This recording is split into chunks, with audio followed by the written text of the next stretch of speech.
Cornelius, Oregon Church of Christ welcomes you. Mark Dunagan presents a solution to our modern times. The truth is the solution. A look at how Scripture still shows us how to resolve our contemporary challenges. This lesson was delivered on September 22nd, 2024.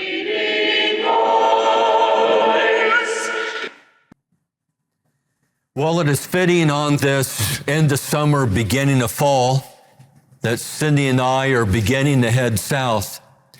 We finished 4 years, full 4 years of traveling on the road. We put 100,000 miles on the van. We visited probably 140 churches of Christ. We did 34 or so national parks. We did all of the lower 48 as far as the states. Cindy's book, 100 Churches, has just come out. Andy Alexander at One Stone has published that. It's available at One Stone or Truth Bookstore, CEI, or Amazon. So it is 100 stories that needed to be told about specific congregations and what they were doing right, and amazing stories that were going on in those places. And thus we began leg 5A. And so tonight we'll be down around Crater Lake, and then tomorrow night a brief stop in Bend, and then a one-nighter in Boise. Then we'll be in the Grand Tetons, and Tom and Kate Mitchell are members at the Blackfoot congregation in Idaho, and I'll be preaching there and with them in their cabin. Well, I'll be preaching for them next Sunday, Lord willing. And then from there, we'll go down to I-80 and across to Estes Park and Rocky Mountain National Park and down through Colorado Springs, and hopefully see Connie Dreger for a dinner at least one night, and plug in the Coulter Wickingham's residence for the night, then down to New Mexico, and then in the Amarillo, and hopefully while we're there, at least are there in time for the big Texan Steakhouse, one of those 72-ounce steak challenge places like Sayers Old Country Kitchen, which is still there in Portland, and it's still good. And then we'll be with some Christians in Tuttle, Oklahoma. They raise bison, the Ward family. We will worship with the 84th Street group where Kurt and Carolyn Davis attend, and many know Kurt has cancer, and keep them in your prayers. I mean, this afternoon, say a prayer for them, because that looks like that cancer has spread. And so hopefully we will see them and spend some time with them. And then off to Branson. I've never been there, so just 2 days in Branson to see what's going on. And then a night with Christians in Memphis, Kurt and Cindy Hart, and he teaches at Memphis State a class on baseball. He's a college professor, and that's one of his classes is baseball. And so he has a room of memorabilia and stories to tell about different players that he's met. And then one night in Birmingham with Koshka grew up in Beaverton, Koshka Hargis, Koshka Klein now, Greg and Koshka Klein, and he preaches there in the Birmingham area at Cahaba Heights, one night with them. And then Cindy speaks at the Atlanta Women's Weekend in Atlanta, and that kind of is what has defined this leg of the trip. And after that, we're kind of flexible. We're going to spend time with Christians in northern Georgia. There's some falls there. There's the little town of Helen up in the mountains. We will head over to Mississippi to the Natchez Trace, to Jimmy and Roan Johnson, and probably do some of the Natchez Trace and do some of the Blues Trail in Mississippi. And well, then we'll come down, and the Blue Angels do their last performance of the year in Pensacola, November 1 and 2. And maybe we'll find somewhere where we can park and at least see that, because I've heard that is like people lining up at 4 o'clock in the morning to get into that air show. We'll worship with Christians there in Destin that we spent time with before. I got some time in Florida has really good state parks, and I got some time there. And then hopefully we'll go up to Dothan, Alabama, above Chipley for their annual Peanut Festival. And that's a really big thing. When the boll weevil came in and destroyed the cotton crops, everyone thought it was over, and then the farmers discovered they could make far more money growing peanuts. And so in Enterprise, Alabama, there is a golden shrine to a boll weevil in the center of town. The harbinger of prosperity is that The boll weevil is the best thing that ever happened to them as far as the paycheck is concerned. And then we'll work our way eventually to Tampa and spend the winter there. Probably leaving, though, sometime in April, early May, because I have a wedding to do in Texas. And then back here, possibly by 4th of July. Keep us in your prayers. Someone said that if you were going to think like, what is basically I know we don't have a logo, but what would be that of Christian faith or kind of the symbol or whatever? What would be the thing that probably would be put out there? Well, it'd have to be the cross. In fact, the cross of Jesus Christ, the crucified Savior, is so central to our faith that in the 1 Corinthians letter in 1:18, the gospel or the truth is simply called the word of the cross. That's what it's called. That's how central it is. And that's the passage that Anthony read is, I tell you, first of all, Jesus died according to the scriptures, and he was buried, and he was raised according to the scriptures, and these people saw him. That's the message. In 1 Corinthians chapter 2, and among the Corinthians, Paul said, I determined not to know anything among you except Jesus Christ and him crucified. And not only that, but people that are enemies of Christianity in Philippians 3:18 are called enemies of the cross. That's how central it is. God came to earth and allowed himself to be tortured and brutalized and shamefully treated and to go through the worst death imaginable. I mean, death isn't easy, but some deaths are easier than other deaths, and crucifixion is about the worst way that anyone could ever die, that man had ever invented. And yet that's what God subjected himself to so that we could be saved. And yet the Jesus that went through that endured the cross, that looked for the joy set before him, tells us in Luke chapter 9, verse 24, 23 says, if anyone wishes to come after me, he must deny himself and take up his cross daily and follow me. Whoever wishes to save his life will lose it. But whoever loses his life for my sake, he is the one who will save it. And that verse really makes you think, because it seems like that all trying to, well, a couple things here. Someone said the very fact that the cross is like the center of our faith should tell us that what immediately the Bible is telling us, this is not something for people that want to be comfortable. This is not for something that people that want to take it easy and not take any risks and play it safe. And I think Jesus warns about that in verse 24. Be careful about playing it safe. Be careful about, I got to hold on to my life. People in the first century did that. Well, I'm not going to confess Christ. I could lose my place in the synagogue. I could lose financially. My business could be hurt. I'm not going to go out there and publicly announce that I believe in Jesus, because that can be costly. And God says, no, you're going to lose your life when you do that. You got to take the risk. You got to pick up that cross. You got to deny yourself. I like what someone said. One of the best ways to make yourself miserable, think about you all the time.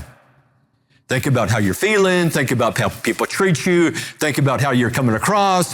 Think about, are you liked? Are you popular? That's one of the surest ways to become miserable, is to go down that road. And Jesus says, no, you put others first. First of all, you put God first. And then you're not even in line yet. Okay. Then you let others get in line. Philippians 2, verse 3. Count others as more important than yourself. It is a faith of self-sacrifice. It is the faith of laying down your life. It is the faith of expending yourself out for others. 2 Corinthians 12:15. I will most gladly spend and be expended for your souls. I will spend myself out for you. I'm here for you. I'm available. My time is your time. In the Sermon on the Mount, when Jesus gave what some have called, and I think it would be proper to say, a model prayer or a very good outline to follow. Pray then in this way, our Father who is in heaven, hallowed be your name. Your kingdom come, your will be done. Not mine, yours. Your will be done. In the garden, Father, if it's possible, remove this cup from me. And Jesus knew what that cup contained. I mean, he knew it was going to contain scourging, and he knew what he was up against. He knew that he was allowing evil men and godless men and the powers of darkness to throw the kitchen sink at him and do their worst against him that day and humiliate him in any way they could. He knew that was up ahead. And yet then he said, but not my will, yours be done. And maybe that's another way you could sum up, well, what is being a Christian? Not my will. God's will, not my will. The world doesn't need to hear my opinion. We got too many people giving their opinion. The world needs to hear God's truth. I like what someone said. I'm not going to say anything that I don't believe. And by that, he said, I'm not going to say anything that I'm not actually trying to practice in my own life. Because that's what it means to believe it, is you got skin in the game, is you're doing it. If you're not doing it, you don't believe it. Like, well, you should pick up your cross. Are you picking up your cross? Well, no. Well, then you don't believe it. You only believe those things you're doing right now. And then he said he just made a commitment to himself. He's not going to say anything that he doesn't truly, with all his heart, believe. Other than that, he's not going to say it. Boy, there's something about that. Only speaking the truth. In the book of Timothy, 2 Timothy 2:3, Paul told Timothy, suffer hardship with me as a good soldier of Christ Jesus. And I don't know about you, but that imagery, and he's not talking about a soldier that's at the base or a soldier he's talking about a soldier that's out in battle. Is that a soldier in battle is probably that's probably one of the most miserable places that you could be as far as sleep deprivation, as far as the quality of the food. I mean, out there. And he said, Timothy, that's what it's about. Is that you got to suffer hardship with me. And of course, Timothy had seen the type of hardship that Paul was suffering, because when he writes that, Paul's in prison, and being in a Roman prison was not the most comfortable place to be. And Paul will list his sufferings in 2 Corinthians 11, 23 through 28. Well, what's this mean? Well, a couple of things I think is what this means is I got to stop demanding that life be comfortable. And I got to stop demanding that, well, when is everything just going to slow down? When's everything just going to settle down? Or, well, it's not the right time yet. Well, I'll just wait for the right time. There will always be challenges. What did Jesus say in the Sermon on the Mount? Each day has enough trouble of its own. Matthew 6:34.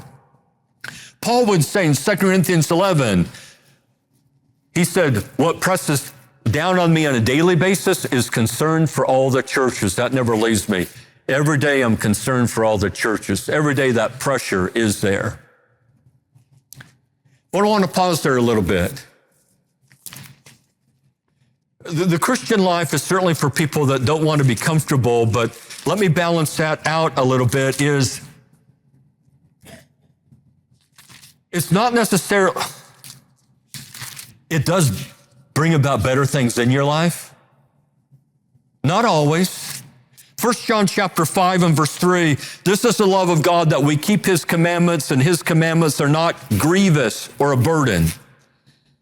In the Gospels, Jesus said, come, follow me, my yoke, my burden, it's light, it's easy.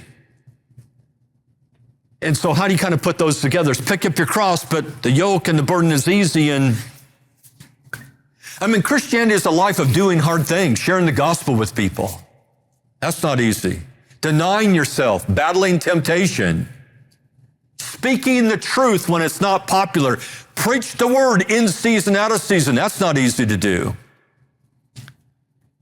But you know what? We underestimate the burden of guilt and the pure weight of guilt and sin and not being honest about life, we underestimate that.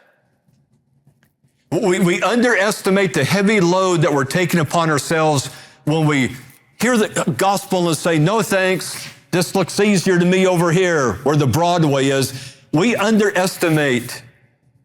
Well, don't we see that in America today? We see people moving away from God and a mental health crisis arising at the same time. And I don't think that's a coincidence. When you don't have God in your life, I think it's easy to fracture on the inside and come apart on the inside because you got nothing to hold you together. You've got no center. And the only center that can hold you together is the God of Israel. It's the God of the Bible, is Yahweh. That's the only center that can hold you together. I mean, if you're not a Christian, go like, well, ask yourself, well, what am I dependent on holding me together? I think the only thing that can hold you together in life, where you come out at the end of life and you can say, I fought the good fight, I've kept the I've still got my head on straight at the end of the day, is that I followed Christ. I don't know if you can do it otherwise. I just don't. And also what it means is we need to do those things outside our comfort zone and tackle the hard things. And it's not about preserving you're not a museum piece that God says this thing needs to be preserved in pristine condition. God says, no, you need to be worn out. At the end of the day, you need to be spent out in service for others. Well, so what do we do? 1 John chapter 5 and verse 19 says, we know that we're of God and the whole world lies in the power of the evil one. That sounds like today. And what that tells you is that things haven't changed that much. I know there are people out there, young people in our culture today going like, I don't know if I should marry and have kids because, boy, it's a dangerous world out there, and who would want to bring kids into today's world? Well, when would you bring kids into the world? What century would you? If it wasn't this century, what century would you pick to bring kids into the world? 3rd century BC? You know, if someone said, if you really think about it, you would probably pick this time. You would probably pick now. If you had to make a choice, yet has challenges, but it's not like women are dying right and left in childbirth, and you have 6 kids and only 3 of them survive, and there's nothing for polio out there to deal with that, or smallpox, or diphtheria, or a lot of you, I had parents that lost siblings, bone infections, diphtheria, or whatever, scarlet fever. And a lot of women and a lot of kids died when they were young. For most of human existence, life has been really, really hard. Really hard. And I would say that's one reason you're going to need God in your life, to make it through all that. And so here we are surrounded by the darkness. And yeah, I know I don't watch a lot of TV. And to me, I don't recommend it. Doesn't seem to be good for my overall health. I check in and see what's going on. But I want to fill my head with the light and God's truth. So what do we do? Well, let me suggest a couple of things. One is that we do this, and what we're doing here is we're building an ark. We're building the ark. In a sense, metaphorically, we're saving the saved. One is, it's your job to make sure that the people in this room make it. It's not just the preacher's job, and it's not necessarily, it wouldn't be like necessarily the elder's job. It's your job to make sure these people make it. Is that I'm accountable for other people. And some verses I think of along that line, and they're not verses written to elders, and they're not verses written to evangelists. They're just verses written to believers. Philippians 3:12, take care, brethren, that there not be in any one of you an evil, unbelieving heart that falls away from the living God. But encourage one another day after day, as long as it is still called today, so that none of you will be hardened by the deceitfulness of sin. In the same letter, chapter 12 and the language impresses me, verse 15, chapter 12 of Hebrews.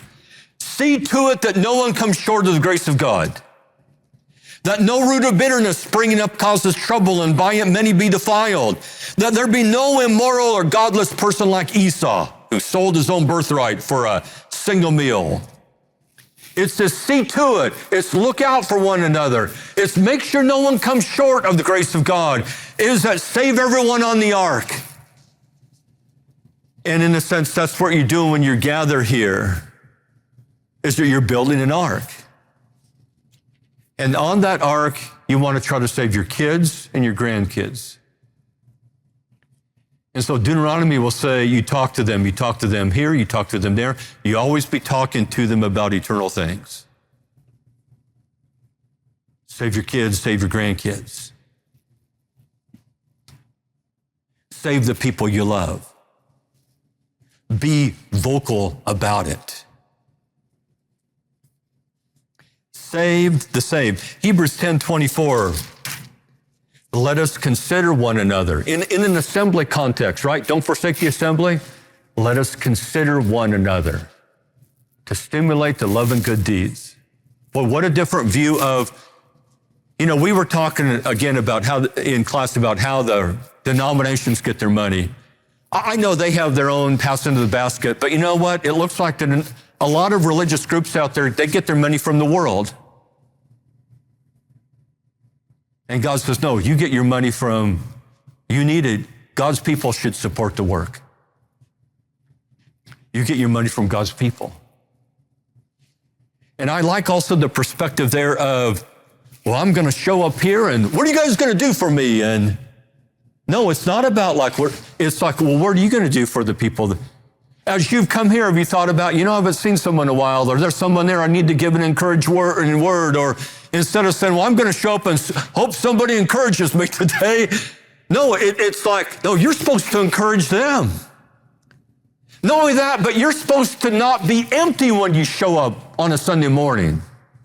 Spiritually empty. What I mean by that is that I need to be reading my Bible and studying my Bible during the week and praying during the week and doing whatever classes I can do during work and talking to the lost during the week and talking to my mate during the week or whatever. I should not be empty when I show up here. I should be rather full.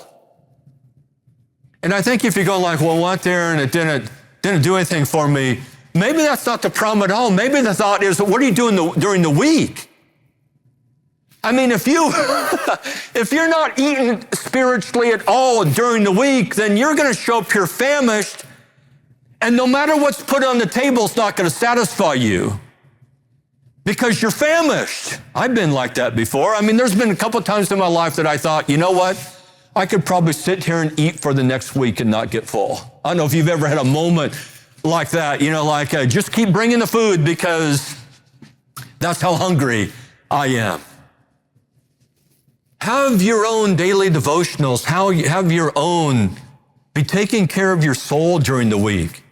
Feed yourself during the week. Feed your family during the week spiritually. Then the other thing, how often do you have other people over into your home? Down in Sweet Home, when we were down there, maybe 6 times this year, the group down there, and man, hardy group of people, small group of people, small town, hard hit by the whole lumber industry collapse where they were lied to about, well, tourism's going to bring in the money. Don't worry, lie. And that's when meth shows up and drugs show up. But there's a group of people down there on Long Street. And Ruthie often has us over. They have a 30-amp plug that I can plug the van into on the side of their house. Ruthie said her favorite thing is to have the feet of the people whom she loves under her dining room table.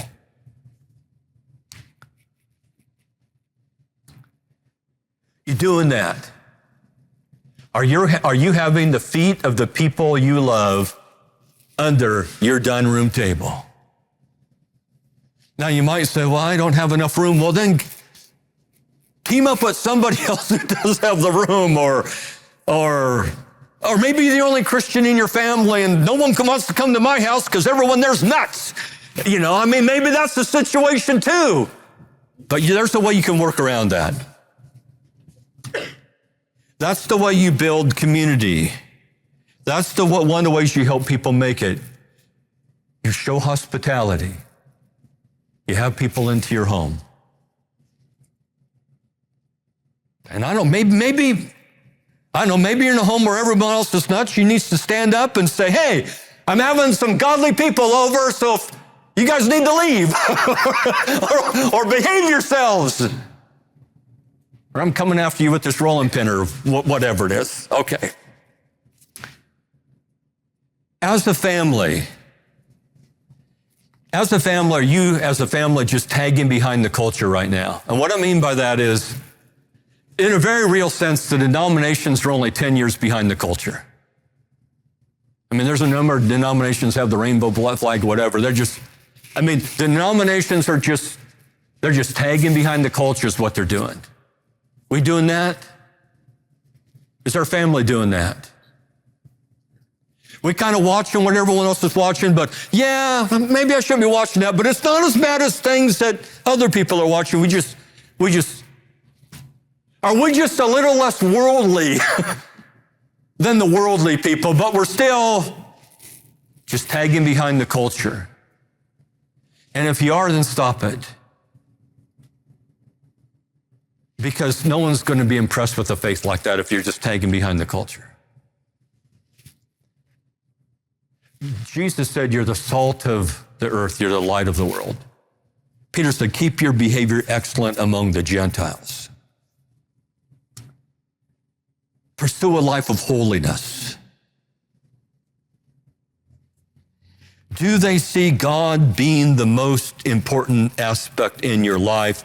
Or do they see God being just, the God thing is just one other thing you do, and that God thing can get very easily displaced by work, a hobby, a pleasure? Is God clearly number one? Far above everything else. That does not get moved. That is that's a non-negotiable. That's something hard on the schedule. No, we work everything around that.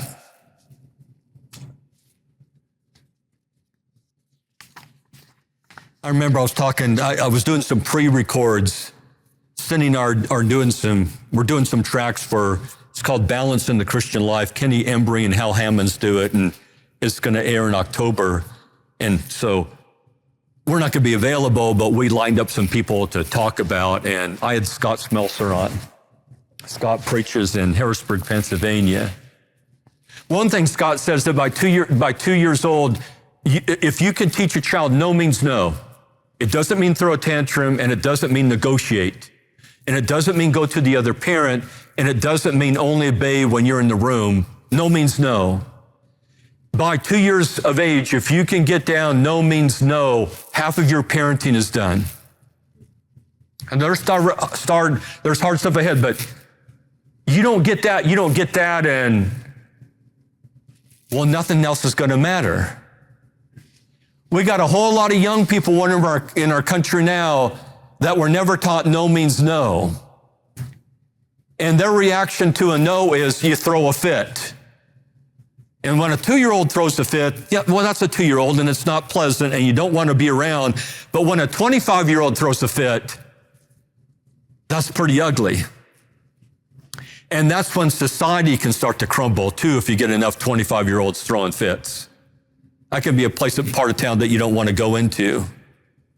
But Scott said, he had someone show up and said, none of my kids are faithful, but I always brought them to church. And Scott says, there you go, there's your answer. And what Scott said is that you thought 45 minutes on a Wednesday and 45 minutes on a Sunday class and an hour of worship was going to somehow make up for the other 22 hours of the week of where they were just doing what everyone else is doing in the world. And that's not the way it works. And that's what just tagging behind the world means is, yeah, bring them here and they were in class. Well, what do they do with the rest of their time? Well, they're kind of involved in all the things that all the other people in the world are involved in. Well, then how is this going to make any difference? I know I need to make sure me and my family, we're not just tagging behind the world and, yeah, the world's going off a cliff, but we're just not going at the same speed. But we're still going off the cliff. And I know that takes a lot of personal commitment and dedication. But isn't that what being a Christian is? Pick up your cross. I mean, how much commitment is involved in pick up your cross and deny yourself? Is that 65 or? May I suggest to you, being a Christian is like being married or parenting. It's all or nothing. Those are three things you don't do at 70%. That's all or nothing. And if you're not willing to give it all, you don't do it. If you're coming into a marriage saying, well, I'm about 60%. No. And again, don't marry anybody who's not, are you 100% in? Are you all in? Because you're going to need somebody who's all in.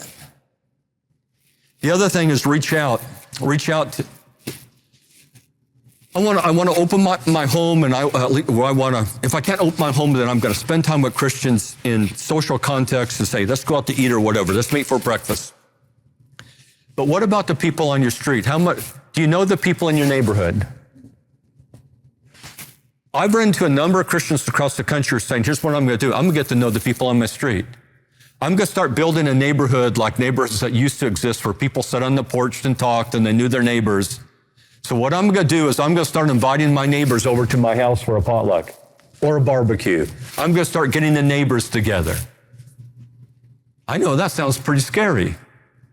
Maybe you got some scary neighbors, or whatever. Maybe you got some neighbors that you really don't feel like inviting to that, like the barking dog neighbors or whatever, or whoever they are. But they need the gospel. And they need Jesus. The other thing is I would encourage you as a group, and I think you do this, deal honestly with the hard texts of Scripture, the hard texts of Scripture. Preach the whole counsel of God. Don't shy away from any biblical issue or any Bible text. And get in there and deal with the real questions. And have confidence in the text and stop being a critic of the text. And not be ashamed. Paul said, don't be ashamed of me or the testimony of the Lord, 2 Corinthians 1:8. You see, fluff can't transform you. Only truth, rugged truth transforms you. And what I mean by some of that is, well, why did God allow there to be a snake in the garden? Well, don't just pass that over well, wait a minute. Adam and Eve had communion with God. God walked through the garden in the cool of the day. It looked like they could talk to him almost whenever they wanted. They had clear instruction. They had a job to do. They were made in his image. They had perfect ease among them. They had a great relationship. They had a great relationship with God. Wasn't that more than sufficient to deal with the snake?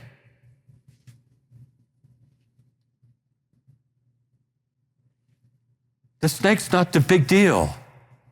The big deal is that Adam and Eve failed. I mean, when the snake shows up, why not go to God and say, hey, there's a serpent in the garden, here's what he's saying. Because they had access to him. What do you think about this? I mean, no one there at the moment of temptation goes to God and says, or even Eve doesn't, as far as I can tell, go to Adam and say, or Adam at least speak up and say, hey, we need to talk to God about this. And isn't that when we fail in temptation? We got all these tools and resources around us. We got the Bible, we got God's people, etc. And temptation shows up and we fail because we don't make use of any of it. And then finally, leave a clear trail. You know, like you go through the woods and you'd leave some crumbs as in stories, or you'd leave some markers, or you'd tie some ribbons on your trees, like, I want to make sure I can get back to where I'm going. Leave a clear trail. And what I mean by that is live the Christian life in such a way that when you die, no one has a question mark.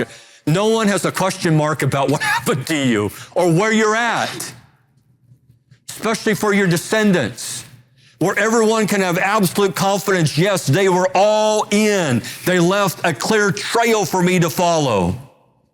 But not only that, I know a number of us have, it could be brothers and sisters, it could be a mate, it could be parents, and it could be children, or it could be good friends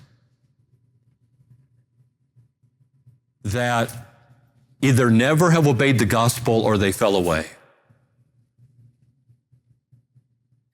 Leave them a clear trail. You might even leave them something in writing in your last papers along with your will. You got unfaithful kids, you leave something there. Here's how you be saved. Here's how you get back to God if you mess up. Here's how you find the church in the Bible. And it might be good now and then as you encounter them, if they're open to this conversation, to say, I know you're not a faithful Christian. It looks like right now you're not interested, but just so I know it's still in there, will you tell me the steps of salvation? Just so I know it's in your head, so that when I die, you know how to get back when I'm not around anymore. Yeah, leave a clear path. Here's how you get back. I'm moving on. I'm finishing the course. I fought the good fight. I can't do it for you, but I can tell you how to do it.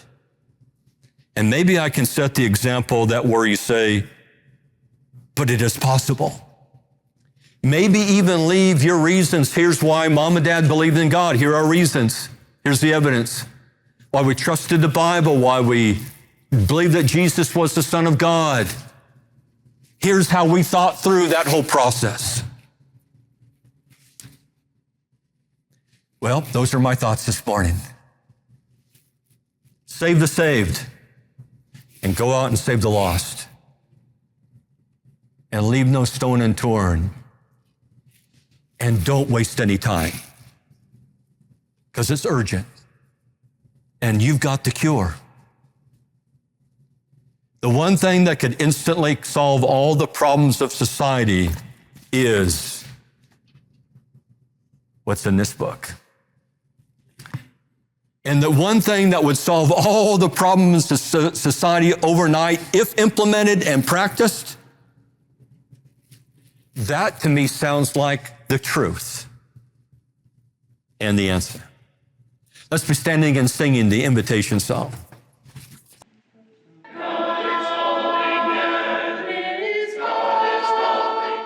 Thank you for joining the Church of Christ in Cornelius, Oregon. We can be found on our website.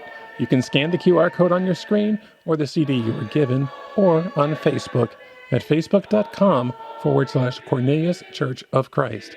Thank you, and God bless.